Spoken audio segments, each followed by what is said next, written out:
वज़ीर आला पंजाब मरियम नवाज की माजूर बच्चों से मुलाकात करते हुए वीडियो सोशल मीडिया पर वायरल हो गई। जी हां नाज़रीन, सोशल मीडिया पर कुछ वीडियोस वायरल हो रही हैं जिनमें देखा जा सकता है कि वज़ीर आला पंजाब मरियम नवाज माजूर बच्चों से मुलाकात कर रही हैं। मरियम नवाज ने माजूर बच्चों से मुलाकात की वीडियोस अपने एक्स अकाउंट पर भी शेयर कर दी, जहां पर लोग उनकी तारीफें कर रहे हैं। आए नाज़रीन, वीडियो दिखाते हैं, फिर बात करते हैं। आप कितने साल की हो?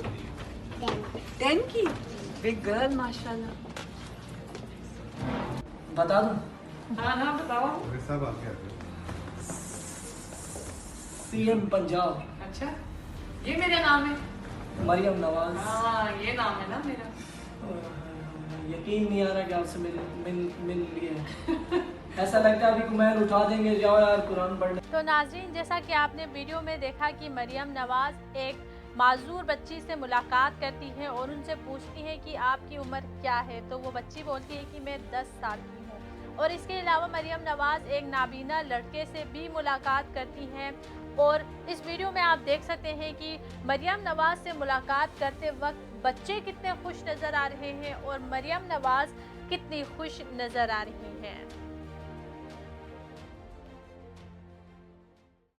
वॉइस ऑफ नेशन की वीडियोस देखने के लिए हमारा चैनल सब्सक्राइब कीजिए और बेल के आइकॉन पर क्लिक कीजिए ताकि आप हमारी तमाम आने वाली वीडियो से बाखबर रह सकें।